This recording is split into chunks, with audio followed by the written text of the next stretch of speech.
ਹੁਣ ਤੁਸੀਂ Punjabi radio USA ਨੂੰ ਆਪਣੇ ਫੋਨ ਨੰਬਰਾਂ ਤੋਂ ਸੁਣ ਸਕਦੇ ਹੋ, ਜਿਸ ਦੇ ਵਿੱਚ USA ਦੇ ਲਈ 832 551 5029, 8325515029 ਜਾਂ 605 475 6868, 6054756868।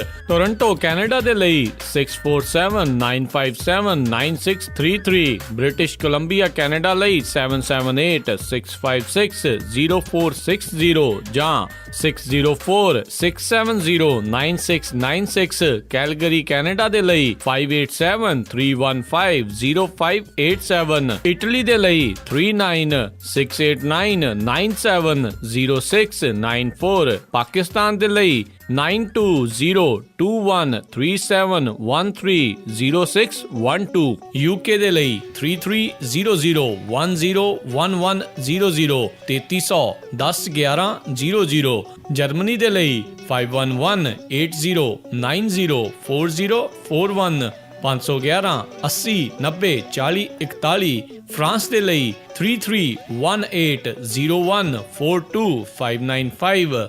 33180142 ਆਸਟ੍ਰੇਲੀਆ ਦੇ ਲਈ 612080805601, 612080805601। ਹੁਣ ਤੁਸੀਂ ਆਪਣੇ ਦੇਸ਼ਾਂ ਦੇ ਵਿੱਚੋਂ ਇਹਨਾਂ ਨੰਬਰਾਂ ਦੇ ਉੱਤੇ ਕਾਲ ਕਰਕੇ ਪੰਜਾਬੀ ਰੇਡੀਓ USA ਨੂੰ ਲਾਈਵ ਸੁਣ ਸਕਦੇ ਹੋ। ਇਸ ਦੇ ਨਾਲ ਹੀ ਤੁਸੀਂ ਖਬਰਾਂ, ਖਬਰ ਤੇ ਨਜ਼ਰ, ਸਿਹਤ ਸੰਭਾਲ ਦਾ ਪ੍ਰੋਗਰਾਮ, ਨਾਨ ਸਟਾਪ ਪੰਜਾਬੀ ਗੀਤ, ਗੁਰਬਾਣੀ ਰੇਡੀਓ, ਸ਼੍ਰੀ ਦਰਬਾਰ ਸਾਹਿਬ ਜੀ ਦੇ ਹੁਕਮਨਾਮਾ ਸਾਹਿਬ ਦੀ ਵਿਆਖਿਆ ਪੰਜਾਬੀ ਅਤੇ ਅੰਗਰੇਜ਼ੀ ਦੇ ਵਿੱਚ, ਵੱਖ-ਵੱਖ ਗੁਰੂ ਘਰਾਂ ਦਾ ਸਿੱਧਾ ਪ੍ਰਸਾਰਣ, ਇਹ ਸਾਰਾ ਕੁਝ ਇਹਨਾਂ ਨੰਬਰਾਂ ਤੇ ਡਾਇਲ ਕਰਕੇ ਸੁਣ ਸਕਦੇ ਹੋ, ਜਾਂ ਸਾਡੀ ਵੈਬਸਾਈਟ www.punjabiradiousa.com ਤੇ ਵੀ ਸੁਣ ਸਕਦੇ ਹੋ।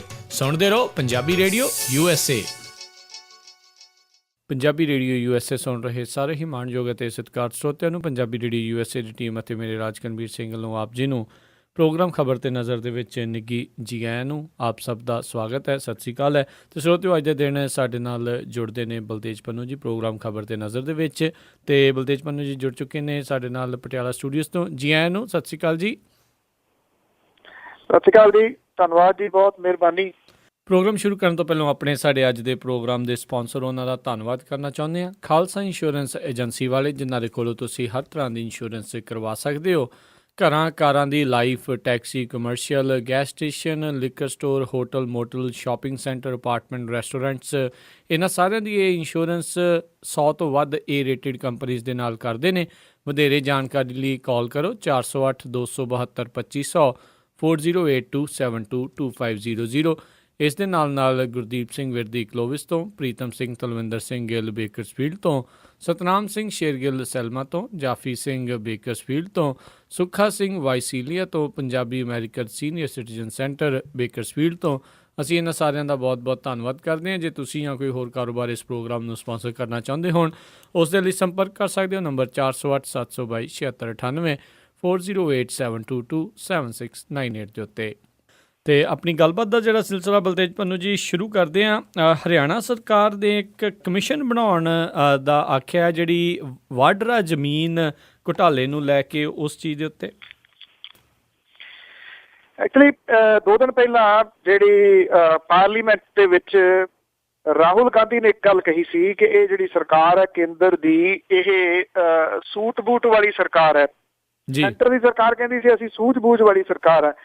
ਉਹਨੇ ਇਹ ਗੱਲ ਕਹੀ ਸੀਗੀ ਕਿ ਰਾਹੁਲ ਗਾਂਧੀ ਕਹਿੰਦਾ ਜੀ ਕਿ ਮੈਂ ਕਿਤੇ ਪੜ੍ਹ ਰਿਹਾ ਸੀਗਾ ਕਿ ਚੋਰ ਜਿਹੜੇ ਰਾਤ ਨੂੰ ਆਉਂਦੇ ਨੇ, ਪਰ ਕਹਿੰਦਾ ਸਾਡੇ ਮੁਲਕ ਦੇ ਵਿੱਚ ਜਿਹੜੇ ਨੇ ਉਹ ਦਿਨ ਨੂੰ ਸੂਟ ਪਾ ਕੇ ਜਿਹੜਾ ਜੀ ਆਉਂਦੇ ਨੇ।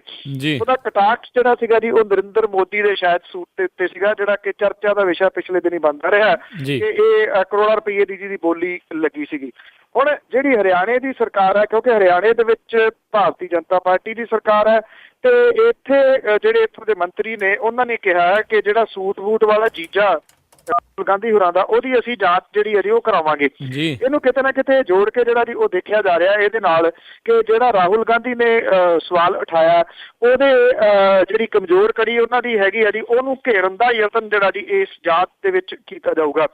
ਸਰਕਾਰ ਨੇ ਸੁਪਰੀਮ ਕੋਰਟ ਦੇ ਸਾਬਕਾ ਜੱਜ ਜਿਹੜਾ ਸੁਤੰਤਰ ਕੁਮਾਰ ਹੈ, ਉਹਦੀ ਅਗਵਾਈ ਦੇ ਵਿੱਚ ਕਮਿਸ਼ਨ ਬਣਾਉਣ ਦਾ ਜਿਹੜਾ ਜੀ ਉਹ ਫੈਸਲਾ ਕੀਤਾ ਹੈ, ਜਿਹੜਾ ਸਿੱਖਿਆ ਮੰਤਰੀ ਹੈ ਹਰਿਆਣੇ ਦਾ ਜੀ ਰਾਮ ਬਿਲਾਸ ਸ਼ਰਮਾ, ਉਹਨੇ ਦੱਸਿਆ ਕਿ 15 ਮਈ ਨੂੰ ਭਾਜਪਾ ਕਾਰਜਕਾਰਨੀ ਦੀ ਮੀਟਿੰਗ ਹੈ, ਇਹਦੇ ਵਿੱਚ ਜਿਹੜਾ ਜੀ ਇਹ ਫੈਸਲਾ ਲਿਆ ਜਾਊਗਾ ਔਰ ਉਸੇ ਦਿਨ ਹੀ ਨੋਟੀਫਿਕੇਸ਼ਨ ਜਿਹੜਾ ਜੀ ਉਹ ਜਾਰੀ ਹੋ ਜਾਊਗਾ ਇਹਦਾ। ਸੋ ਜਿਹੜੀਆਂ ਪਾਰਟੀਆਂ ਹੁੰਦੀਆਂ ਨੇ ਸਿਆਸੀ ਜੀ, ਉਹ ਕਰਦੀਆਂ ਇੱਦਾਂ ਹੀ ਨੇ ਕਿ ਜਦੋਂ ਜਿਹੜੀ ਲੋੜ ਹੈ ਉਦੋਂ ਫਿਰ ਦੂਜੀ ਧਿਰ ਜਿਹੜੀ ਉਹਨੂੰ ਘੇਰਨ ਦੇ ਵਾਸਤੇ ਫਿਰ ਜਿਹੜਾ ਜੀ ਉਹ ਯਤਨ ਕੀਤੇ ਜਾਂਦੇ ਨੇ। ਭਾਰਤੀ ਜਨਤਾ ਪਾਰਟੀ ਦੀ ਸਰਕਾਰ ਨੂੰ ਬੜੇ ਨੂੰ ਜਿਹੜਾ ਜੀ ਉਹ ਸਾਲ ਹੋਣ ਲੱਗਿਆ, ਪਰ ਹੁਣ ਉਹਨਾਂ ਨੂੰ ਲੱਗਾ ਕਿ ਜੇ ਰਾਹੁਲ ਗਾਂਧੀ ਤਿੱਖੇ ਕਿਸੇ ਜਗ੍ਹਾ ਦੇ ਤੇਵਰ ਜਿਹੜੇ ਦਿਖਾ ਰਿਹਾ ਪਾਰਲੀਮੈਂਟ ਦੇ ਵਿੱਚ ਬੀਜੇਪੀ ਦੇ ਖਿਲਾਫ, ਤੇ ਫਿਰ ਹੁਣ ਇਹ ਮੌਕਾ ਹੈ ਜਦੋਂ ਕਿ ਰਾਬਰਟ ਵਾਡਰਾ ਨੂੰ ਜਿਹੜਾ ਉਹ ਘੇਰਿਆ ਜਾ ਸਕਦਾ। ਜੀ ਜੀ। ਅਤੇ ਅਗਲੀ ਜਿਹੜੀ ਆਪਾਂ ਗੱਲ ਕਰਦੇ, ਸੁਪਰੀਮ ਕੋਰਟ ਨੇ ਅੱਜ ਇੱਕ ਅਹਿਮ ਫੈਸਲਾ ਦਿੱਤਾ ਜਿਸ ਦੇ ਵਿੱਚ ਆਖਿਆ ਵੀ ਸਰਕਾਰੀ ਇਸ਼ਤਿਹਾਰਾਂ ਦੇ ਵਿੱਚ ਰਾਜਨੀਤਿਕ ਬੰਦਿਆਂ ਦੀਆਂ ਤਸਵੀਰਾਂ ਨਹੀਂ ਲੱਗਣਗੀਆਂ। ਫਿਰ ਇਹਦਾ ਮਤਲਬ ਵੀ ਸਾਰੇ ਇਸ਼ਤਿਹਾਰ ਬੰਦ ਹੋਣਗੇ? ਦੇਖੋ, ਇਹ ਬੜਾ ਅਹਿਮ ਫੈਸਲਾ ਹੈ ਜੀ। ਸੁਪਰੀਮ ਕੋਰਟ ਨੇ ਹਾਲਾਂਕਿ ਕੁਝ ਜਿਹੜੇ ਨੇ ਜੀ ਉਹ ਇਸ ਭੰਬਲ ਭੂਸੇ ਦੇ ਵਿੱਚ ਨੇ ਜੀ ਕਿ ਨਹੀਂ ਇਹ ਕੇਂਦਰੀ ਜਿਹੜੇ ਇਸ਼ਤਿਹਾਰ ਨੇ ਉਹਦੇ ਵਿੱਚ ਜਿਹੜਾ ਜੀ ਕੀਤਾ ਨਹੀਂ, ਅਦਾਲਤ ਨੇ ਕੇਂਦਰ, ਸੂਬੇ, ਕੇਂਦਰੀ ਸ਼ਾਸਿਤ ਜਿਹੜੇ ਇਲਾਕੇ ਨੇ ਜੀ ਉਹਨਾਂ ਦੇ ਉੱਤੇ ਵੀ ਇਹ ਜਿਹੜਾ ਜੀ ਲਾਗੂ ਕੀਤਾ, ਭਾਵ ਕਿ ਸੂਬਿਆਂ ਦੇ ਵਿੱਚ ਮੁੱਖ ਮੰਤਰੀਆਂ ਦੇ ਉੱਤੇ ਵੀ ਜਿਹੜਾ ਜੀ ਇਹ ਲਾਗੂ ਹੋਊਗਾ। ਜਿਹੜੇ ਕੇਂਦਰੀ ਇਸ਼ਤਿਹਾਰ ਨੇ ਇਹਨਾਂ ਦੇ ਵਿੱਚ ਸਿਰਫ ਰਾਸ਼ਟਰਪਤੀ, ਪ੍ਰਧਾਨ ਮੰਤਰੀ ਤੇ ਸੁਪਰੀਮ ਕੋਰਟ ਦੇ ਚੀਫ ਜਸਟਿਸ ਦੀਆਂ ਤਸਵੀਰਾਂ ਜਿਹੜੀਆਂ ਨੇ ਉਹ ਲਾਈਆਂ ਜਾ ਸਕਣਗੀਆਂ। ਹੋਰ ਕਿਸੇ ਦੀ ਕੋਈ ਤਸਵੀਰ ਜਿਹੜੀ ਹੈ ਜੀ ਉਹ ਨਹੀਂ ਇਹਦੇ ਵਿੱਚ ਜਿਹੜਾ ਜੀ ਉਹ ਲੱਗੂਗੀ। ਰਾਜਾਂ ਦੇ ਰਾਜਪਾਲ, ਮੁੱਖ ਮੰਤਰੀਆਂ, ਹੋਰ ਆਗੂ ਜਿਹੜੇ ਨੇ ਜੀ ਉਹ ਸਰਕਾਰੀ ਇਸ਼ਤਿਹਾਰਾਂ ਦੇ ਵਿੱਚ ਨਹੀਂ ਜਿਹੜਾ ਲੱਗਣਗੇ ਔਰ ਇਹਦੇ ਸੰਬੰਧੀ ਦਿਸ਼ਾ ਨਿਰਦੇਸ਼ ਜਿਹੜੇ ਆ ਜੀ ਇਹ ਆਖਿਆ ਗਿਆ ਕਿ ਇਹਦੇ ਨਿਯਮ ਜਿਹੜੇ ਨੇ ਉਹ ਤੁਰੰਤ ਬਣਾਏ ਜਾਣ। ਇਹਦੇ ਉੱਤੇ ਪਹਿਲਾ ਪ੍ਰਤੀਕਰਮ ਜਿਹੜਾ ਜੀ ਆਇਆ ਹੈ ਪ੍ਰਕਾਸ਼ ਸਿੰਘ ਬਾਦਲ ਹੋਰਾਂ ਦਾ।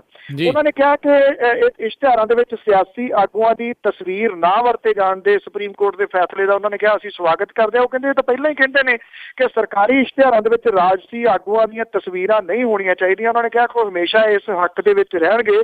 ਪਰ ਇੱਕ ਨਹੀਂ ਸਮਝ ਆਉਂਦੀ ਕਿ ਪੰਜਾਬ ਦੇ ਵਿੱਚ ਜ਼ਖਮੀਆਂ ਨੂੰ ਚੁੱਕਦੀਆਂ ਫਿਰਦੀਆਂ ਜਿਹੜੀਆਂ ਐਂਬੂਲੈਂਸਾਂ ਨੇ ਉਹਦੇ ਉੱਤੇ ਪ੍ਰਕਾਸ਼ ਸਿੰਘ ਬਾਦਲ ਹੋਰੀ ਆਪਣੀ ਫੋਟੋ ਕਿਉਂ ਲਵਾਈ ਫਿਰਦੇ ਨੇ ਜੀ? ਕੀ ਉਹ ਵੀ ਤਾਂ ਇਹਦੇ ਵਿੱਚ ਹੀ ਇਸੇ ਦੇ ਵਿੱਚ ਹੀ ਜਿਹੜਾ ਜੀ ਉਹ ਸ਼ਾਮਲ ਕਿਹਾ ਜਾ ਸਕਦਾ। ਪਰ ਬਿਆਨ ਦੇਣ ਦੇ ਵਿੱਚ ਜਿਹੜੇ ਜੀ ਉਹ ਬਾਹਰ ਨੇ, ਉਹ ਉੱਤੋਂ ਦੀ ਜਿਹੜਾ ਵਲਣਾ ਚਾਹੁੰਦੇ ਨੇ ਕਿ ਮੈਂ ਤਾਂ ਇਹਦੇ ਵਿੱਚ ਪਹਿਲਾਂ ਹੀ ਵਿਰੋਧ ਦੇ ਵਿੱਚ ਹਾਂ, ਮੇਰੀ ਤਾਂ ਫੋਟੋ ਪਹਿਲਾਂ ਹੀ ਕਿਤੇ ਨਹੀਂ ਲੱਗਦੀ, ਜਦੋਂ ਕਿ ਹਰ ਇਸ਼ਤਿਹਾਰ ਦੇ ਉੱਤੇ ਜਿਹੜੀ ਪੰਜਾਬ ਦੀ ਫੋਟੋ ਜਿੱਥੇ ਨਹੀਂ ਵੀ ਜ਼ਰੂਰਤ ਟਾਇਲਟਾਂ ਜਿਹੜੀਆਂ ਬਣਾਈਆਂ ਪੰਜਾਬ ਸਰਕਾਰ ਨੇ ਉੱਥੇ ਵੀ ਬਾਦਲ ਸਾਹਿਬ ਆਪਣੀ ਫੋਟੋ ਲਵਾਈ ਫਿਰਦੇ ਜੀ। ਜੀ ਜੀ। ਅਤੇ ਅਗਲੀ ਜਿਹੜੀ ਆਪਾਂ ਗੱਲ ਕਰਦੇ ਹਾਂ ਵੀ ਕਿਸਾਨਾਂ ਦੇ ਵੱਲੋਂ ਲਗਾਤਾਰ ਖੁਦਕੁਸ਼ੀਆਂ ਜਿਹੜੀਆਂ ਉਹ ਜਾਰੀ ਨੇ, ਕਰਜ਼ੇ ਦੇ ਦੈਂਤ ਨੇ, ਕਦੇ ਜਿਹੜੇ ਰੋਜ਼ ਹੀ ਕੋਈ ਨਾ ਕੋਈ ਕਿਸਾਨ ਨੂੰ ਨਿਕਲ ਜਾਂਦੇ ਆ ਅਤੇ ਉਹਨਾਂ ਦੇ ਪਰਿਵਾਰ ਤੇ ਜਿਹੜੇ ਪਿੰਡ ਆ ਉਹ ਕਾਫੀ ਜ਼ਿਆਦਾ ਇਸ ਦੇ ਕਰਕੇ ਰੋਲ ਰਹੇ ਆ।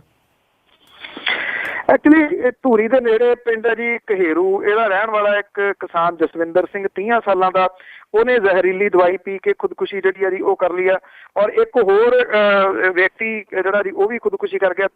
24 ਘੰਟਿਆਂ ਦੇ ਵਿੱਚ ਹੋਰ ਖੁਦਕੁਸ਼ੀਆਂ ਜਿਹੜੀਆਂ ਦੀ ਧੂਰੀ ਤੇ ਬੰਗਿਆਂ ਦੇ ਨੇੜੇ ਜਿਹੜੀਆਂ ਦੀ ਇਹ ਦੋ ਘਟਨਾਵਾਂ ਜਿਹੜੀਆਂ ਉਹ ਵਾਪਰੀਆਂ ਨੇ ਜੀ। ਐਕਚੁਅਲੀ ਜਦੋਂ ਖੁਦਕੁਸ਼ੀ ਹੁੰਦੀ ਆ, ਖੁਦਕੁਸ਼ੀ ਕੋਈ ਕਰ ਜਾਂਦਾ ਤੇ ਉਸ ਤੋਂ ਬਾਅਦ ਇਹ ਖਬਰਾਂ ਜਿਹੜੀਆਂ ਜੀ ਖਤਮ ਹੋ ਜਾਂਦੀਆਂ ਨੇ। ਕਦੀ ਕਿਸੇ ਨੇ ਇਹ ਨਹੀਂ ਦੇਖਿਆ ਕਿ ਉਹਨਾਂ ਪਰਿਵਾਰਾਂ ਦਾ ਮੁੜ ਕੇ ਜਿਹੜਾ ਜੀ ਉਹ ਕੀ ਜਿਹੜਾ ਜੀ ਹਾਲ ਹੁੰਦਾ।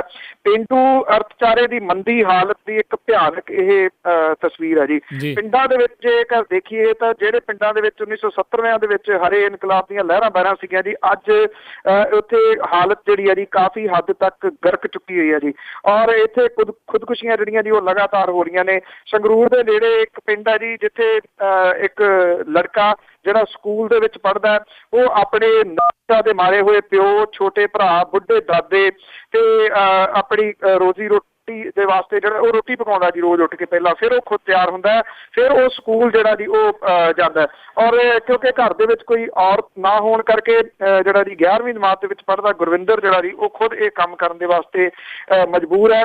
ਛਾਜਲੀ ਦੇ ਕਿਸਾਨ ਦੇ ਪਰਿਵਾਰ ਦੀ ਏਡੀ ਮਾੜੀ ਹਾਲਤ ਹੈ ਕਿ 2 ਮਹੀਨੇ ਤੋਂ ਜਿਹੜਾ ਜੀ ਇੰਨੀ ਮਾੜੀ ਹਾਲਤ ਹੈ ਕਿ ਜਿਹੜਾ ਛਾਜਲੀ ਦਾ ਇਹ ਪਰਿਵਾਰ ਹੈ ਜਿੱਥੇ ਕਿ ਮਾਲੀ ਮੁਸ਼ਕਲਾਂ ਜਿਹੜੀਆਂ ਨੇ ਉਹ ਇੰਨੀਆਂ ਉਹਦੇ ਉੱਤੇ ਵਿਪਤਾ ਜਿਹੜੀ ਆਈ ਪਈ ਹੈ ਕਿ ਉਹਦੀ ਮਾਂ ਜਿਹੜੀ ਸੀ ਉਹ ਸਲਫਾਸ ਦੀਆਂ ਗੋਲੀਆਂ ਖਾ ਕੇ ਦਰਸ਼ਨ ਕੌਰ ਜਿਹੜੀ ਸੀ ਉਹ ਜਾਨ ਦੇ ਦਿੱਤੀ ਸੀਗੀ ਜੀ ਉਹਨੇ। ਇਹ ਇੱਕ ਪਿੰਡ ਦੀ ਕਹਾਣੀ ਨਹੀਂ ਹੈ ਜੀ, ਪਿੰਡ ਪਿੰਡ ਦੀਆਂ ਕਹਾਣੀਆਂ ਨੇ ਜਿੱਥੇ ਕਿਸਾਨ ਖੁਦਕੁਸ਼ੀਆਂ ਕਰ ਗਏ ਤੇ ਉਦੋਂ ਬਾਅਦ ਜਿਹੜੇ ਉਹਨਾਂ ਦੇ ਹਾਲਾਤ ਨੇ ਇਸ ਵੇਲੇ ਵੱਧ ਨਹੀਂ ਬਦਤਰ ਹੋ ਚੁੱਕੇ ਜੀ ਜੀ। ਅਤੇ ਅਗਲੀ ਜਿਹੜੀ ਆਪਾਂ ਗੱਲ ਕਰਦੇ ਹਾਂ ਖਾਦ ਦੇ ਉੱਤੇ ਜਿਹੜੀ ਸਬਸਿਡੀ ਸੀ ਤਕਰੀਬਨ 4800 ਕਰੋੜ ਦੀ ਜਿਹੜੀ ਉਸ ਦੇ ਵਿੱਚ ਕਟੌਤੀ ਕੀਤੀ ਗਈ। ਜੀ ਇਹ ਕੇਂਦਰੀ ਜਿਹੜੀ ਆ ਜੀ ਉਹਨੇ ਇੱਕ ਅਹਿਮ ਫੈਸਲੇ ਦੇ ਵਿੱਚ ਜਿਹੜੀ ਨਵੀਂ ਯੂਰੀਆ ਨੀਤੀ ਆ ਉਹਨੂੰ ਮਨਜ਼ੂਰੀ ਦਿੱਤੀ ਆ। ਇਹਦੇ ਤਹਿਤ ਖਾਦ ਦੇ ਉੱਤੇ ਦਿੱਤੀ ਜਾਂਦੀ ਜਿਹੜੀ ਸਬਸਿਡੀ ਆ ਉਹਦੇ ਵਿੱਚ 4800 ਕਰੋੜ ਰੁਪਏ ਦੀ ਕਟੌਤੀ ਜਿਹੜੀ ਆ ਉਹ ਕੀਤੀ ਗਈ ਆ। ਖਾਦ ਦੀ ਪੈਦਾਵਾਰ ਦੇ ਵਿੱਚ 20 ਲੱਖ ਟਨ ਵਾਧਾ ਜਿਹੜਾ ਜੀ ਉਹ ਕੀਤਾ ਜਾਊਗਾ ਜੀ। ਇਹ ਜਿਹੜਾ ਅਹਿਮ ਫੈਸਲਾ ਹੈ ਜੀ ਇੱਕ ਲਿਆ ਗਿਆ ਸੈਂਟਰ ਦੀ ਜਿਹੜੀ ਹੈ ਜੀ ਉਹ ਸਰਕਾਰ ਦੇ ਵੱਲੋਂ। ਕਿਸਾਨਾਂ ਦੇ ਵਾਸਤੇ ਉਹਨਾਂ ਨੇ ਕਿਹਾ ਕਿ ਯੂਰੀਆ ਦੀ ਕੀਮਤ ਜਿਹੜੀ ਹੈ ਜੀ ਉਹ ਪਹਿਲਾਂ ਵਾਲੀ ਹੀ ਰਹੂਗੀ।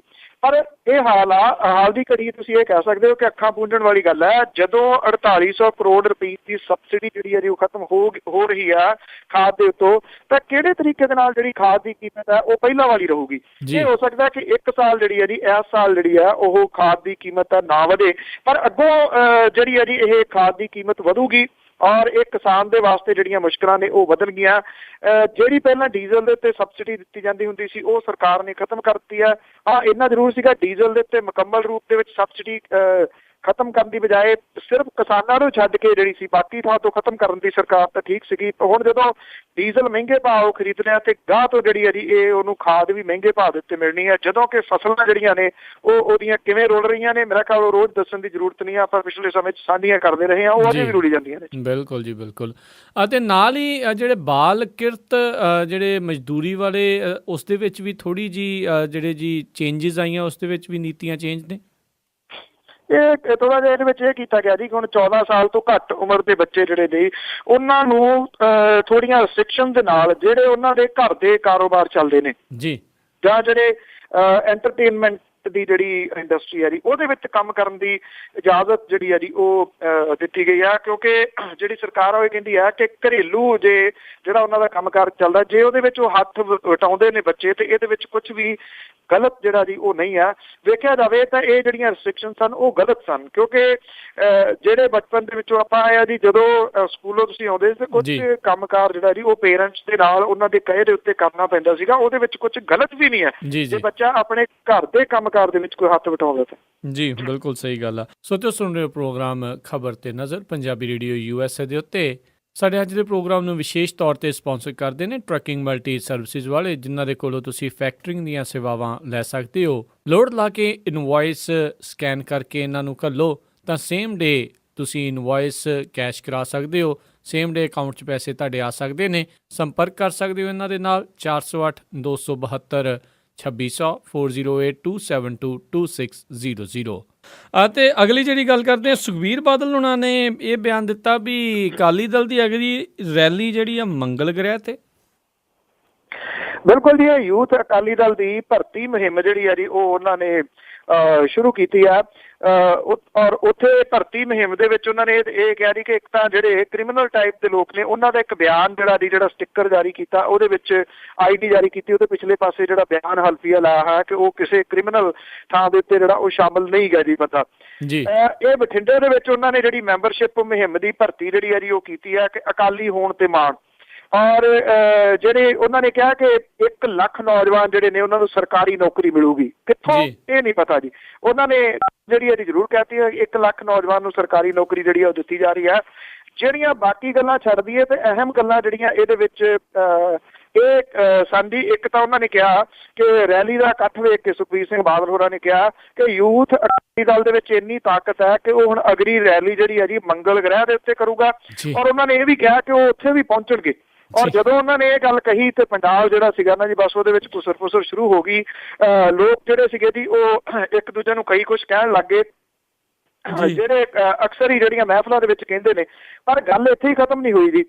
ਇਹਦੇ ਵਿੱਚ ਜਿਹੜੇ ਕੈਬਨਿਟ ਮੰਤਰੀ ਨੇ, ਪੇਂਡੂ ਵਿਕਾਸ ਪੰਚਾਇਤ ਮੰਤਰੀ ਸਿਕੰਦਰ ਸਿੰਘ ਮਲੂਕਾ ਹੋਰੀ ਵੀ ਸ਼ਾਮਲ ਸੀਗੇ।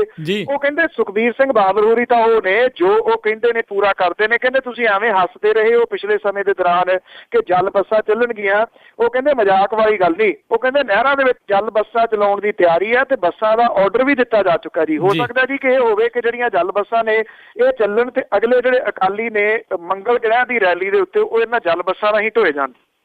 ਜੀ ਬਿਲਕੁਲ। ਤੇ ਅਗਲੀ ਜਿਹੜੀ ਆਪਾਂ ਇਸੇ ਦੇ ਨਾਲ ਜੁੜੀ ਹੋਈ ਗੱਲ ਕਰਦੇ ਹਾਂ ਵੀ ਯੂਥ ਅਕਾਲੀ ਦਲ ਦੀ ਜਿਹੜੀ ਭਰਤੀ ਵਾਲੀ ਥਾਂ ਤੇ ਜਾਣ ਤੋਂ ਮਨਾ ਕਰ ਗਏ ਪ੍ਰਕਾਸ਼ ਬਾਦਲ ਹੁਣੀ। ਇਹ ਪਟਿਆਲੇ ਦੇ ਵਿੱਚ ਇੱਥੇ ਆਏ ਸਨ ਜੀ ਸੁਰਜੀਤ ਸਿੰਘ ਰੱਖੜਾ ਹੋਰਾਂ ਦੇ ਕਿਸੇ ਸਮਾਗਮ ਦੇ ਵਿੱਚ। ਇੱਥੇ ਮਾਲਵਾ ਜ਼ੋਨ ਜਿਹੜਾ ਜੀ ਉਹਦੀ ਯੂਥ ਵਿੰਗ ਅਕਾਲੀ ਦਲ ਦੀ ਜਿਹੜੀ ਸੀਗੀ ਜੀ ਭਰਤੀ ਮੁਹਿੰਮ ਸ਼ੁਰੂ ਹੋਣੀ ਸੀਗੀ। ਇਹ ਪਤਾ ਲੱਗਾ ਜੀ ਕਿ ਇਸ ਭੋਗ ਤੋਂ ਬਾਅਦ ਉਹਨਾਂ ਨੇ ਇੱਥੇ ਇਸ ਯੂਥ ਅਕਾਲੀ ਦਲ ਦੀ ਭਰਤੀ ਮੁਹਿੰਮ ਦੇ ਵਿੱਚ ਉਹਨਾਂ ਨੂੰ ਲਿਜਾਣਾ ਸੀਗਾ, ਪਰ ਐਨ ਖੜੇ ਪੈਰ ਉਹ ਨਾ ਕਰ ਗਏ। ਉਹਨਾਂ ਨੇ ਕਿਹਾ ਕਿ ਮੈਂ ਇਸ ਯੂਥ ਅਕਾਲੀ ਦਲ ਦੀ ਜਿਹੜੀ ਹੈ ਜੀ ਭਰਤੀ ਮੁਹਿੰਮ ਇਹਦੇ ਵਿੱਚ ਨਹੀਂ ਜਾਣਾ। ਉਹਨਾਂ ਨੇ ਕਿਹਾ ਕਿ ਇਹਦੇ ਵਾਸਤੇ ਤੁਸੀਂ ਅਕਾਲੀ ਦਲ ਦੇ ਜਿਹੜੇ ਪ੍ਰਧਾਨ ਨੇ, ਜਿਹੜਾ ਯੂਥ ਅਕਾਲੀ ਦਲ ਦੇਖਦੇ ਨੇ, ਸੁਖਬੀਰ ਸਿੰਘ ਬਾਦਲ ਹੋਰਾਂ ਦੇ ਨਾਲ ਹੀ ਜਿਹੜੀ ਹੈ ਜੀ ਉਹ ਗੱਲ ਕਰੋ ਜੀ। ਉਹਨਾਂ ਨੇ ਕਿਹਾ ਕਿ ਮੈਂ ਇਹਦੇ ਵਿੱਚ ਨਹੀਂ ਜਾਣਾ। ਜਿਹੜੇ ਸੁਰਜੀਤ ਸਿੰਘ ਰੱਖੜਾ ਤੇ ਬਾਕੀ ਜਿਹੜੇ ਸਨ ਜੀ ਉਹ ਉਹਨਾਂ ਨੂੰ ਮਨਾਉਣ ਦੇ ਯਤਨਾਂ ਦੇ ਵਿੱਚ ਲੱਗੇ ਰਹੇ, ਪਰ ਮੁੱਖ ਮੰਤਰੀ ਜਿਹੜੇ ਜੀ ਇਸ ਗੱਲ ਦੇ ਉੱਤੇ ਅੜੇ ਰਹੇ ਕਿ ਉਹਨਾਂ ਨੇ ਇਸ ਸਮਾਗਮ ਦੇ ਵਿੱਚ ਜਿਹੜਾ ਜੀ ਉਹ ਨਹੀਂ ਜਾਣਾ। ਜਿਹੜੀ ਤਿਆਰੀ ਸੀ ਯੂਥ ਅਕਾਲੀ ਦਲ ਨੇ ਉਹ ਪ੍ਰਕਾਸ਼ ਸਿੰਘ ਬਾਦਲ ਹੋਰਾਂ ਤੋਂ ਫੀਤਾ ਕਟਾਉਣ ਦੀ ਜਿਹੜੀ ਉਹ ਕੀਤੀ ਹੋਈ ਸੀਗੀ, ਪਰ ਐਨ ਆਖਰੀ ਮੌਕੇ ਦੇ ਉੱਤੇ ਪ੍ਰਕਾਸ਼ ਸਿੰਘ ਬਾਦਲ ਹੋਰਾਂ ਦੇ ਵੱਲੋਂ ਨਾ ਕਰਨ ਤੋਂ ਬਾਅਦ ਸੁਰਜੀਤ ਸਿੰਘ ਰੱਖੜਾ ਤੇ ਜਿਹੜੇ ਬਾਕੀ ਸੀਗੇ ਜੀ ਉਹੀ ਸਮਾਗਮ ਦੇ ਵਿੱਚ ਜਿਹੜਾ ਉਹ ਪਹੁੰਚੇ। ਇਹ ਕਿਹਾ ਜਾ ਸਕਦਾ ਹੈ ਕਿ ਪ੍ਰਕਾਸ਼ ਸਿੰਘ ਬਾਦਲ ਹੋਰੀ ਇਸ ਕਰਕੇ ਪਾਸੇ ਹਟ ਗਏ ਕਿ ਕੱਲ ਨੂੰ, ਕਿਉਂਕਿ ਅਕਸਰ ਇਹ ਹੋ ਗਿਆ ਕਿ ਜਦੋਂ ਕੋਈ ਬੰਦਾ ਕਿਸੇ ਗੋਲੀ ਕਾਂਡ ਦੇ ਵਿੱਚ, ਲੜਾਈ ਝਗੜੇ ਦੇ ਵਿੱਚ, ਡਰੱਗ ਦੇ ਮਾਮਲੇ 'ਚ ਫਸਦਾ ਤਾਂ ਦੂਏ ਤੀਏ ਦਿਨ ਜਿਹੜੀਆਂ ਉਹਦੀਆਂ ਫੋਟੋਆਂ ਨੇ ਉਹ ਯੂਥ ਅਕਾਲੀ ਦਲ ਦੇ ਨੇਤਾਵਾਂ ਤੇ ਸਰੋਪੇ ਲੈਂਦਿਆਂ ਨੇ ਆ ਜਾਂਦੀਆਂ ਨੇ। ਉਹਨਾਂ ਨੂੰ ਸ਼ਾਇਦ ਇਉਂ ਜਾਪਦਾ ਕਿ ਕਿਤੇ ਮੈਂ ਵੀ ਇਸ ਮਾਮਲੇ ਦੇ ਵਿੱਚ ਜਿਹੜਾ ਉਕੜੀਕੀ ਦੇ ਵਿੱਚ ਨਾ ਆ ਜਾਵਾਂ, ਜਿਹਦੇ ਕਰਕੇ ਲਾਸਟ ਮਿੰਟ ਦੇ ਉੱਤੇ ਉਹ ਯੂਥ ਅਕਾਲੀ ਦਲ ਦੀ ਇਸ ਰੈਲੀ ਦੇ ਵਿੱਚ ਜਾਣ ਤੋਂ ਨਾ ਕਰ ਗਏ ਜੀ। ਜੀ ਜੀ ਜੀ ਤੇ ਜਿਹੜੇ ਉਪ ਮੁੱਖ ਮੰਤਰੀ ਸੁਖਬੀਰ ਬਾਦਲ ਹੁਣਾਂ ਨੇ 1905 ਨੰਬਰ ਹੈਲਪਲਾਈਨ ਨੰਬਰ ਜਿਹੜਾ ਜੀ ਸ਼ੁਰੂ ਕੀਤਾ, ਪਰ ਕਹਿੰਦੇ ਜੀ ਪਹਿਲੇ ਦਿਨ ਹੀ ਨੰਬਰ ਬੰਦ ਰਿਹਾ। ਕੱਲ ਜਦੋਂ ਬਹੁਤ ਵੱਡੇ ਵੱਡੇ ਇਸ਼ਤਿਹਾਰ ਲਾਏ ਸੀ ਜੀ ਅਖਬਾਰਾਂ ਦੇ ਵਿੱਚ ਇਸ 1905 ਨੰਬਰ ਦੇ, ਔਰ ਇਹਦੇ ਵਿੱਚ ਇਹ ਲਿਖਿਆ ਗਿਆ ਸੀਗਾ ਕਿ ਮੈਨੂੰ ਪਤਾ ਲੱਗਾ ਕੁਝ ਥਾਵਾਂ ਦੇ ਉੱਤੇ ਮੁਸ਼ਕਲਾਂ ਆ ਰਹੀਆਂ ਨੇ। ਚਲੋ ਸ਼ੁਕਰ ਆ ਜੀ 8 ਸਾਲਾਂ ਦੇ ਵਿੱਚ ਉਹਨਾਂ ਨੂੰ ਇਹ ਤਾਂ ਪਤਾ ਲੱਗਾ ਜੀ ਕਿ ਕੁਝ ਥਾਵਾਂ ਦੇ ਉੱਤੇ ਉਹਨਾਂ ਦੇ ਕਹਿਣ ਦੇ ਅਨੁਸਾਰ ਕੋਈ ਮੁਸ਼ਕਲਾਂ ਜਿਹੜੀਆਂ ਉਹ ਆ ਰਹੀਆਂ ਨੇ ਜੀ। ਦਿੱਲੀ ਦੇ ਵਿੱਚ ਜਿਵੇਂ ਹੈਲਪਲਾਈਨ ਨੰਬਰ ਸ਼ੁਰੂ ਕੀਤਾ ਗਿਆ ਜਿਹੜੀ ਆਮ ਆਦਮੀ ਪਾਰਟੀ ਦੀ ਸਰਕਾਰ ਦੇ ਵੱਲੋਂ, ਉਸੇ ਤਰੀਕੇ ਦੇ ਨਾਲ ਇੱਥੇ ਨੰਬਰ ਜਿਹੜਾ ਸੀਗਾ 1905 ਜਿਹੜਾ ਉਹ ਕੀਤਾ ਗਿਆ ਸੀਗਾ। ਇਸ ਤੋਂ ਇਲਾਵਾ ਉਹਨਾਂ ਨੇ ਆਪਣਾ ਈਮੇਲ ਐਡਰੈਸ ਵੀ ਜਿਹੜਾ ਦਿੱਤਾ ਸੀਗਾ। ਹੁਣ ਜਿਹੜਾ ਇਹ 1905 ਨੰਬਰ ਜਿਹਦੇ ਉੱਤੇ ਕਿਹਾ ਗਿਆ ਸੀਗਾ ਕਿ ਸੋਮਵਾਰ ਤੋਂ ਸ਼ਨੀਚਰਵਾਰ ਤੱਕ 8 ਤੋਂ ਲੈ ਕੇ 8 ਵਜੇ ਤੱਕ ਇਹ ਜਿਹੜਾ ਜੀ ਕੰਮ ਕਰੂਗਾ, ਐਤਵਾਰ ਨੂੰ ਇਹ ਸਰਵਿਸ ਜਿਹੜੀ ਹੈ ਜੀ ਉਹ ਬੰਦ ਰਹੂਗੀ ਜੀ। ਜਿਹੜੀ ਇਹ ਹੈਲਪਲਾਈਨ ਸ਼ੁਰੂ ਕੀਤੀ ਗਈ ਸੀਗੀ, ਇਹਦੇ ਦਾਅਵੇ ਦੀ ਫੂਕ ਜਿਹੜੀ ਉਹ ਪਹਿਲੇ ਦਿਨ ਹੀ ਨਿਕਲ ਗਈ। ਜਦੋਂ ਇਸ ਨੰਬਰ ਦੇ ਉੱਤੇ ਕੋਈ ਡਾਇਲ ਕਰਦਾ ਸੀ ਤਾਂ ਅੱਗੋਂ ਜਿਹੜਾ ਬੋਲਦੇ ਸੀ ਕਿ ਇਹ ਨੰਬਰ ਅਸਥਾਈ ਤੌਰ ਦੇ ਉੱਤੇ ਜਿਹੜਾ ਜੀ ਉਹ ਬੰਦ ਹੈ ਜੀ ਜੀ ਜੀ, ਤਾਂ ਕਿ ਇਹ ਅਜੇ ਚੱਲਿਆ ਨਹੀਂ ਗਾ। ਹੁਣ ਜਿਹੜੀਆਂ ਵਿਰੋਧੀਆਂ ਪਾਰਟੀਆਂ ਨੇ ਉਹਨਾਂ ਨੇ ਨਿਸ਼ਾਨੇ ਦੇ ਉੱਤੇ ਲਿਆ ਸੁਖਬੀਰ ਸਿੰਘ ਬਾਦਲ ਹੋਰਾਂ ਨੂੰ ਕਿ ਉਹ ਕਾਹਲੀ ਦੇ ਵਿੱਚ ਤੁਰੇ ਫਿਰਦੇ ਨੇ ਕਿ ਸਿਰਫ ਅਜੇ 8 ਸਾਲ ਹੀ ਤਾਂ ਹੋਏ ਨੇ ਸਰਕਾਰ ਬਣੀ ਨੂੰ, ਤੇ ਉਹ ਹੈਲਪਲਾਈਨ ਨੰਬਰ ਵੀ ਜਾਰੀ ਕਰ ਰਹੇ ਨੇ। ਨਾ ਪਹਿਲਾਂ ਕਿਸੇ ਨੇ ਇਹ ਹੈਲਪਲਾਈਨ ਨੰਬਰ ਜਿਹੜਾ ਜੀ ਉਹ ਸੁਣ ਕੇ ਦੇਖਿਆ ਕਿ ਇਹ ਚੱਲਦਾ ਵੀ ਹੈ ਨੰਬਰ ਜਾਂ ਨਹੀਂ, ਜਦੋਂ ਕਿ ਸਾਰੀਆਂ ਅਖਬਾਰਾਂ ਦੇ ਵਿੱਚ ਅੱਧੇ ਸਫ਼ੇ ਦੇ ਲੱਖਾਂ ਰੁਪਈਏ ਜਿਹੜੇ ਸੀ ਉਹ ਬਰਬਾਦ ਕਰਕੇ ਇਹ ਜਿਹੜਾ ਜੀ ਨੰਬਰ ਜਿਹੜਾ ਸੀਗਾ ਉਹ ਦਿੱਤਾ ਗਿਆ, ਔਰ ਇਹ ਕਿਹਾ ਗਿਆ ਕਿ ਇਹਦੇ ਉੱਤੇ ਤੁਸੀਂ ਸੰਪਰਕ ਕਰੋ ਜੇ ਤੁਹਾਨੂੰ ਕੋਈ ਕਿਸੇ ਕਿਸਮ ਦੀ ਮੁਸ਼ਕਲ ਆ ਰਹੀ ਹੈ ਜੀ ਜੀ। ਤੇ ਬਿਲਕੁਲ ਜੀ। ਅਤੇ ਅਗਲੀ ਜਿਹੜੀ ਆਪਾਂ ਗੱਲ ਕਰਦੇ ਹਾਂ, ਅਕਾਲੀ ਦਲ ਦੇ ਜਿਹੜੇ ਪ੍ਰਗਟ ਸਿੰਘ ਨੇ ਜਿਹੜੇ MLA ਵੀ ਰਹੇ ਨੇ, ਉਹਨਾਂ ਦਾ ਪਲਾਟ ਕੋਈ ਉਹਨਾਂ ਦੀ ਨਕਲੀ ਮਾਂ ਬਣ ਕੇ ਵੇਚ ਗਿਆ। MLA ਹੈਗੇ ਨੇ ਜੀ ਪ੍ਰਗਟ ਸਿੰਘ ਹੋਰੀ, ਪਿਛਲੇ ਦਿਨਾਂ ਦੇ ਵਿੱਚ ਕੈਨੇਡਾ ਦੇ ਸੂਬੇ ਅਲਬਰਟਾ ਦੇ ਵਿੱਚ ਐਕਚੁਅਲੀ ਉੱਥੇ ਚੋਣਾਂ ਦੇ ਵਿੱਚ ਆਪਣੇ ਉਮੀਦਵਾਰਾਂ ਦੀ ਮਦਦ ਕਰਨ ਦੇ ਵਾਸਤੇ ਗਏ ਹੋਏ ਸੀਗੇ ਜੀ। ਤੋਂ ਇੱਥੇ ਕਹਿੰਦੇ ਜੀ ਜਿਹੜੇ ਪ੍ਰਗਟ ਸਿੰਘ ਹੋਰੀ ਨੇ ਉਹ ਜਾ ਰਹੇ ਸਨ, ਜਲੰਧਰ ਦੇ ਛਾਉਣੀ ਤੋਂ ਲੰਘ ਰਹੇ ਸਨ, ਤੇ ਉਹਨਾਂ ਦਾ ਕੋਈ 14 ਮਰਲੇ ਦਾ ਮਿੱਠਾਪੁਰ ਦੇ ਵਿੱਚ ਪਲਾਟ ਹੈ ਜੀ ਜੀ। ਉਹ ਜਦੋਂ ਲੰਘੇ ਤਾਂ ਉਹਨਾਂ ਨੇ ਦੇਖਿਆ ਉੱਥੇ ਤਾਂ ਇੱਟਾਂ ਸੁੱਟ ਕੇ ਕੰਮ ਚੱਲਣ ਡਿਆ। ਜਦੋਂ ਪਤਾ ਕੀਤਾ ਤਾਂ ਇਹ ਪਤਾ ਲੱਗਾ ਜੀ ਕਿ ਕੋਈ ਔਰਤ ਜਿਹੜੀ ਆ ਉਹਨਾਂ ਦੀ ਨਕਲੀ ਮਾਂ ਬਣ ਕੇ 14 ਮਰਲੇ ਦਾ ਪਲਾਟ ਜਿਹੜਾ 32 ਲੱਖ ਰੁਪਏ ਦੇ ਵਿੱਚ ਵੇਚ ਕੇ ਜਿਹੜਾ ਜੀ ਉਹ ਗਾਹ ਗਈ ਜੀ ਜੀ। ਪ੍ਰਗਟ ਸਿੰਘ ਹੋਰਾਂ ਦੀ ਰਿਹਾਇਸ਼ ਵੀ ਮਿੱਠਾਪੁਰ ਦੇ ਵਿੱਚ ਹੀ ਆ, ਨੇੜੇ ਹੀ ਪਲਾਟ ਲੱਗਦਾ। ਉਹਨਾਂ ਨੂੰ ਪਤਾ ਹੀ ਨਾ ਲੱਗਿਆ ਕਿ ਇਹ ਸਾਰਾ ਕੁਝ ਜਿਹੜਾ ਜੀ ਹੋ ਗਿਆ। ਇਹਦੀ ਰਜਿਸਟਰੀ ਜਿਹੜੀ ਹੈ ਜੀ 22 ਅਪ੍ਰੈਲ ਨੂੰ ਜਿਹੜੀ ਹੋਈ ਹੈ, ਮੇਰੀ ਜਾਣਕਾਰੀ ਦੇ ਮੁਤਾਬਕ 22 ਅਪ੍ਰੈਲ ਨੂੰ ਉਹ ਇੱਥੇ ਕੈਲਗਰੀ ਦੇ ਵਿੱਚ ਜਿਹੜੇ ਜੀ ਉਹ ਆਪਣੇ ਉਮੀਦਵਾਰਾਂ ਦੇ ਚੋਣ ਪ੍ਰਚਾਰ ਜਿਹੜਾ ਕਰ ਰਹੇ ਸਨ। ਭਾਵ ਕਿ ਕਿਸੇ ਨੂੰ ਪੂਰੀ ਜਾਣਕਾਰੀ ਸੀਗੀ ਕਿ ਇਸ ਵੇਲੇ ਸੁਖਬੀਰ ਸਿੰਘ ਬਾਦਲ ਹੋਰੀ ਜਿਹੜੇ ਉਹ ਕਿੱਥੇ ਨੇ, ਤੇ ਮਾਫ ਕਰਨਾ ਪ੍ਰਗਟ ਸਿੰਘ ਹੋਰੀ ਕਿੱਥੇ ਨੇ, ਤੇ ਉਹਨਾਂ ਦੀ ਜਿਹੜੀ ਰਜਿਸਟਰੀ ਸੀਗੀ ਉਹ ਨਕਲੀ ਮਾਂ ਬਣ ਕੇ ਜਿਹੜੀ ਜੀ ਉਹ ਕਰਵਾ ਦਿੱਤੀ ਗਈ ਹੈ। ਮਾਮਲਾ ਜਿਹੜਾ ਜੀ ਉਹ ਦਰਜ ਹੋ ਗਿਆ। ਅਜੇ ਤੱਕ ਔਰਤ ਨਹੀਂ ਲੱਭੀ ਉਹ ਕਿਹੜੀ ਸੀਗੀ ਜੀ ਜਿਹਨੇ ਇਹ ਪਲਾਟ ਹੀ ਜਿਹੜਾ ਉਹਨਾਂ ਦਾ ਵੇਚ ਗਈ। ਜਿਹੜੇ NRIs ਨੇ ਉਹਨਾਂ ਦੇ ਬਾਰੇ ਤੋਤਾ ਸਿੰਘ ਹੋਰਾਂ ਦਾ ਬਿਆਨ ਪਿੱਛੇ ਜੇ ਆਇਆ ਸੀਗਾ ਕਿ 75% ਤੋਂ ਉੱਪਰ ਜਿਹੜੀਆਂ ਮੁਸ਼ਕਲਾਂ ਨੇ ਉਹ NRIs ਦੀਆਂ ਪ੍ਰਾਪਰਟੀ ਸੰਬੰਧੀ ਅਸੀਂ ਹੱਲ ਕਰ ਦਿੱਤੀਆਂ ਨੇ। ਤੋਤਾ ਸਿੰਘ ਹੋਰੀ ਬਿਆਨ ਦੇਣ ਤੋਂ ਪਹਿਲਾਂ ਆਪਣੇ MLAs ਦੀਆਂ ਪਲਾਟ ਤਾਂ ਬਚਾ ਲੈਣ ਜੀ ਜੀ ਜੀ। ਬਿਲਕੁਲ ਬਿਲਕੁਲ। ਤੇ ਅਗਲੀ ਗੱਲ ਜਿਹੜੀ ਕਰਦੇ ਹਾਂ ਵੀ ਜਿਹੜੇ ਪ੍ਰਾਈਵੇਟ ਹੈਲੀਕਾਪਟਰਾਂ ਨੇ ਜਿਹੜੇ ਆ ਪੰਜਾਬ ਦਾ ਜਿਹੜਾ ਖਜ਼ਾਨਾ ਜੀ ਪੂਰੀ ਤਰ੍ਹਾਂ ਡਾਤਾ। ਇਹ ਐਮਰਜੈਂਸੀ ਦੇ ਵਿੱਚ ਰੈਂਟ ਦੇ ਉੱਤੇ ਜਿਹੜਾ ਜੀ ਉਹ ਐਕਚੁਅਲੀ ਹੈਲੀਕਾਪਟਰ ਜਿਹੜਾ ਉਹ ਲਿਆ ਜਾਂਦਾ ਜੀ ਔਰ ਐਨ ਮੌਕੇ ਦੇ ਉੱਤੇ ਕਹਿੰਦੇ ਜੀ ਟੈਂਡਰ ਜਿਹੜੇ ਜਾਰੀ ਕਰਨੇ ਸੰਭਵ ਨਹੀਂ ਹੁੰਦੇ, ਜਿਹੜੇ ਸਰਕਾਰ ਦੇ ਵੱਲੋਂ ਇਹ ਕਿਹਾ ਜਾ ਰਿਹਾ। ਮੁਰੰਮਤ ਵਾਲੀਆਂ ਜਿਹੜੀਆਂ ਫਰਮਾਂ ਨੇ ਬੰਗਲੌਰ ਦਿੱਲੀ ਦੇ ਵਿੱਚ 2 ਨੇ, ਜਿਹਦੇ ਕਰਕੇ ਸਰਕਾਰ ਕੋਲ ਦਿੱਲੀ ਤੋਂ ਹੈਲੀਕਾਪਟਰ ਦੀ ਮੁਰੰਮਤ ਕਰਨ ਤੋਂ ਬਿਨਾਂ ਕੋਈ ਚਾਰਾ ਜਿਹੜਾ ਜੀ ਉਹ ਨਹੀਂ ਹੈਗਾ। ਔਰ ਪੰਜਾਬ ਸਰਕਾਰ ਨੂੰ ਭਾੜੇ ਦੇ ਹੈਲੀਕਾਪਟਰ ਨੇ ਜਿਹੜਾ ਜੀ ਕਰੋੜਾਂ ਰੁਪਏ ਦਾ ਰਗੜਾ ਲਾਇਆ। ਜੀ ਜੀ ਪੰਜਾਬ ਸਰਕਾਰ ਨੇ ਬੀਤੇ ਇੱਕ ਜਿਹੜਾ ਜੀ ਵਰ੍ਹੇ ਦੇ ਦੌਰਾਨ ਜਿਹੜਾ ਇਹ ਹੈਲੀਕਾਪਟਰ ਦਾ ਮੂੰਹ ਮੰਗਿਆ ਕਿਰਾਇਆ ਤਾਰਿਆ। ਹੈਲੀਕਾਪਟਰ ਕਿਰਾਏ ਤੇ ਦੇਣ ਵਾਲੀ ਕੰਪਨੀ ਜਿਹੜੀ ਆ ਪੰਜਾਬ ਸਰਕਾਰ ਦੇ ਪੈਨਲ ਤੇ ਵੀ ਨਹੀਂ ਆ। ਹੁਣ ਆਡਿਟ ਮਹਿਕਮਾ ਜਿਹੜਾ ਜੀ ਉਹਨੇ ਵੀ ਇਤਰਾਜ਼ ਲਾਤੇ ਨੇ ਜੀ ਕਿ ਹੈਲੀਕਾਪਟਰ ਦੀ ਸਾਂਭ ਸੰਭਾਲ ਤੇ ਮੁਰੰਮਤ ਦਾ ਕੰਮ ਬਿਨਾਂ ਟੈਂਡਰਾਂ ਤੇ ਕੋਟੇਸ਼ਨਾਂ ਤੋਂ ਕਿਵੇਂ ਕਰਵਾ ਲਿਆ ਗਿਆ। ਇਹਦੇ ਵੱਲ ਵੀ ਜਿਹੜੀ ਉਂਗਲ ਆ ਉਹ ਉਠਾਈ ਗਈ ਹੈ। ਸ਼ਹਿਰੀ ਹਵਾਬਾਜ਼ੀ ਵਿਭਾਗ ਜਿਹੜਾ ਪੰਜਾਬ ਹੈ ਉਹਦੇ ਵਿੱਚੋਂ ਜਿਹੜੀ ਜਾਣਕਾਰੀ ਦੇ ਮੁਤਾਬਕ ਪੰਜਾਬ ਸਰਕਾਰ ਨੇ ਆਪਣੀ ਰੋਜ਼ ਦੀ ਵਰਤੋਂ ਦੇ ਵਾਸਤੇ ਨਵੰਬਰ 13 ਤੋਂ ਸਤੰਬਰ 14 ਤੱਕ ਪ੍ਰਾਈਵੇਟ ਹਵਾਈ ਕੰਪਨੀਆਂ ਤੋਂ ਭਾੜੇ ਤੇ ਹੈਲੀਕਾਪਟਰ ਲਿਆ ਸੀਗਾ, ਜਿਹਦਾ ਇੱਕ ਵਰੇ ਦਾ ਕਿਰਾਇਆ ਖਜ਼ਾਨੇ ਦੇ ਵਿੱਚੋਂ ਤਕਰੀਬਨ 7 ਕਰੋੜ ਰੁਪਈਆ ਤਾਰਿਆ ਗਿਆ ਜੀ। ਪੰਜਾਬ ਸਰਕਾਰ ਨੇ ਇਹਨਾਂ ਹੈਲੀਕਾਪਟਰਾਂ ਦਾ ਪ੍ਰਤੀ ਘੰਟੇ ਦੇ ਹਿਸਾਬ ਦੇ ਨਾਲ ਉਹ ਕਿਰਾਇਆ ਤਾਰਿਆ ਜਿਹੜਾ ਇਹਨਾਂ ਕੰਪਨੀਆਂ ਨੇ ਮੰਗਿਆ ਸੀਗਾ। ਆਡਿਟ ਇਤਰਾਜ਼ ਦੇ ਵਿੱਚ ਇਹਨੂੰ ਪੰਜਾਬ ਵਿੱਤੀ ਰੂਲ ਦੀ ਉਲੰਘਣਾ ਜਿਹੜਾ ਉਹ ਦੱਸਿਆ ਗਿਆ। ਕਿਸੇ ਹੋਰ ਦੂਸਰੀ ਕੰਪਨੀ ਤੋਂ ਟੈਂਡਰ ਨਹੀਂ ਮੰਗਿਆ ਗਿਆ ਕਿ ਉਹਦੇ ਤੋਂ ਘੱਟ ਜਿਹੜਾ ਕੋਈ ਕਿਰਾਇਆ ਦੇਵੇ। ਇੱਕ ਦੂਸਰੀ ਗੱਲ ਇਹ, ਜਦੋਂ ਕਰੋੜਾਂ ਰੁਪਏ ਖਰਚ ਕੇ ਸਰਕਾਰ ਨੇ ਆਪਣਾ ਹੈਲੀਕਾਪਟਰ ਲਿਆ ਹੋਇਆ ਤੇ ਫਿਰ 7 ਕਰੋੜ ਰੁਪਈਆ ਜਿਹੜਾ ਜੀ ਉਹ ਕਿਰਾਏ ਵਾਲੇ ਹੈਲੀਕਾਪਟਰ ਦੇ ਉੱਤੇ ਕਿਉਂ ਲਾਇਆ ਜਾ ਰਿਹਾ ਜੀ, ਇਹ ਸਮਝ ਤੋਂ ਪਰੇ ਵਾਲੀ ਗੱਲ। ਜੀ ਬਿਲਕੁਲ ਬਿਲਕੁਲ। ਅਤੇ ਨਾਲ ਹੀ ਜਿਹੜੇ ਭਾਰਤ ਦੇ ਪ੍ਰਧਾਨ ਮੰਤਰੀ ਨਰਿੰਦਰ ਮੋਦੀ ਚੀਨ ਦੇ ਦੌਰੇ ਦੇ ਉੱਤੇ ਵੀ ਹੈਗੇ ਨੇ, ਕਿੱਦਾਂ ਚੱਲ ਰਿਹਾ ਜੀ ਇਹ ਦੌਰਾ? ਚੀਨ ਦੇ ਦੌਰੇ ਤੇ ਉਹ ਪਹੁੰਚ ਗਏ ਨੇ ਜੀ ਔਰ ਹਰ ਜਗ੍ਹਾ ਦੇ ਉੱਤੇ ਦੌਰੇ ਤੇ ਹੀ ਜਾ ਰਹੇ ਨੇ। ਦੌਰੇ ਵਾਲੇ ਪ੍ਰਧਾਨ ਮੰਤਰੀ ਉਹਨਾਂ ਨੂੰ ਕਿਹਾ ਜਾ ਰਿਹਾ, ਪਿੱਛੇ ਦੇ ਇੱਕ ਕਟਾਕਸ਼ ਕੀਤਾ ਸੀਗਾ ਕਿਸੇ ਨੇ ਕਿ ਮੋਦੀ ਸਾਹਿਬ ਨੇ ਦਿੱਲੀ ਉਤਰਦੇ ਹੀ ਕਿਹਾ ਜੀ ਕਿ ਅਗਲੇ ਆਪਾਂ ਕਿਹੜੇ ਦੌਰੇ ਤੇ ਜਾਣਾ, ਤੇ ਨਾਲ ਦੇ ਸੈਕਟਰੀ ਨੇ ਦੱਸਿਆ ਵੀ ਹੁਣ ਆਪਾਂ ਭਾਰਤ ਦੇ ਦੌਰੇ ਤੇ ਚੱਲਾਂਗੇ ਜੀ। ਜੀ ਜੀ ਬਿਲਕੁਲ। ਤਾਂ ਸਰੋਤਿਓ ਇਹ ਸੀਗੀਆਂ ਸਾਡੀਆਂ ਅੱਜ ਦੀਆਂ ਕੁਝ ਖਬਰਾਂ ਜਿਨ੍ਹਾਂ ਬਾਰੇ ਸਾਨੂੰ ਜਾਣਕਾਰੀ ਦੇ ਰਹੇ ਸੀਗੇ ਬਲਤੇਜ ਪੰਨੂ ਜੀ। ਤੇ ਬਲਤੇਜ ਪੰਨੂ ਜੀ, ਜਾਣ ਤੋਂ ਪਹਿਲਾਂ ਅਜਨਾਮਾ ਕਿ ਪਾਕ ਅੰਦਰ ਕਰਾਚੀ ਵਿੱਚ ਕਹਿਰ ਟੁੱਟਾ, ਬਣ ਗਏ ਲੋਕ ਹਨ ਲੋਥਾਂ ਦਾ ਢੇਰ ਮੀਆਂ ਜੀ। ਪਾਕ ਅੰਦਰ ਕਰਾਚੀ ਵਿੱਚ ਕਹਿਰ ਟੁੱਟਾ, ਬਣ ਗਏ ਲੋਕ ਹਨ ਲੋਥਾਂ ਦਾ ਢੇਰ ਮੀਆਂ। ਵਰਦੀ ਆਈ ਸੀ ਪਹਿਨ ਕੇ ਪੁਲਿਸ ਵਾਲੀ, ਸ਼ੀਆ ਲੋਕਾਂ ਨੂੰ ਲਿਆ ਫਿਰ ਘੇਰ ਮੀਆਂ ਜੀ। ਬੱਸ ਅੰਦਰ ਇਹ ਮੌਤ ਦਾ ਨਾਚ ਹੋਇਆ, ਵਰਤਿਆ ਸੜਕ ਦੇ ਉੱਤੇ ਹਨੇਰ ਮੀਆਂ। ਜਿਹੜੇ ਘਰਾਂ ਦੇ ਵਿੱਚ ਹਨ ਵਿਛੇ ਸੱਥਰ, ਮਰਦ ਤੀਵੀਆਂ ਹੰਝੂ ਰੇ ਕੇਰ ਮੀਆਂ ਜੀ। ਕਾਰੋਬਾਰੀਆਂ ਦਾ ਵੱਡਾ ਸ਼ਹਿਰ ਜਿਹੜਾ ਹੋਇਆ ਪਿਆ ਕਰਾਚੀ ਹੈ ਲਾਲ ਮੀਆਂ। ਕਾਰੋਬਾਰੀਆਂ ਦਾ ਵੱਡਾ ਸ਼ਹਿਰ ਜਿਹੜਾ ਹੋਇਆ ਪਿਆ ਕਰਾਚੀ ਲਾਲ ਮੀਆਂ। ਆਮ ਲੋਕਾਂ ਦਾ ਕੌਣ ਹੈ ਫਿਕਰ ਕਰਦਾ, ਲੱਗੇ ਹਾਕਮ ਨੇ ਹੁੰਜਣ ਨੂੰ ਮਾਲ ਮੀਆਂ। ਜੀ ਜੀ ਜੀ। ਬਹੁਤ ਬਹੁਤ ਧੰਨਵਾਦ ਬਲਤੇਜ ਪੰਨੂ ਜੀ, ਤੁਸੀਂ ਸਾਡੇ ਨਾਲ ਜੁੜੇ, ਇਹਨਾਂ ਖਬਰਾਂ ਬਾਰੇ ਸਾਨੂੰ ਜਾਣਕਾਰੀ ਦਿੱਤੀ। ਬਹੁਤ ਸ਼ੁਕਰੀਆ, ਮਿਹਰਬਾਨੀ, ਸਤਿ ਸ਼੍ਰੀ ਅਕਾਲ। ਥੈਂਕ ਯੂ ਜੀ, ਧੰਨਵਾਦ ਜੀ, ਸਤਿ ਸ਼੍ਰੀ ਅਕਾਲ। ਸੋ ਸੁਣ ਰਹੇ ਸੀ ਆਪਾਂ ਅੱਜ ਦਾ ਪ੍ਰੋਗਰਾਮ ਖਬਰ ਤੇ ਨਜ਼ਰ। ਅੱਜ ਦਾ ਪ੍ਰੋਗਰਾਮ ਹੁਣ ਇੱਥੇ ਹੀ ਸਮਾਪਤ ਹੁੰਦਾ ਹੈ। ਹੁਣ ਮੈਨੂੰ ਰਾਜਕਨਵੀਰ ਸਿੰਘ ਨੂੰ ਵੀ ਇਜਾਜ਼ਤ ਦਿਓ। ਮੇਰੇ ਵੱਲੋਂ ਵੀ ਆਪ ਸਭ ਨੂੰ ਬਹੁਤ ਪਿਆਰ ਸਤਿਕਾਰ ਸਹਿਤ ਦੋਨੋਂ ਜੋੜ ਕੇ ਨਿੱਘੀ ਜਿਹੀ ਸਤਿ ਸ੍ਰੀ ਅਕਾਲ। ਜਿਉਂਦੇ ਵਾਸਤੇ ਰਹੋ, ਹੱਸਦੇ ਖੇਡਦੇ ਰਹੋ ਤੇ ਸੁਣਦੇ ਰਹੋ ਜੀ ਪੰਜਾਬੀ ਰੇਡੀਓ USA।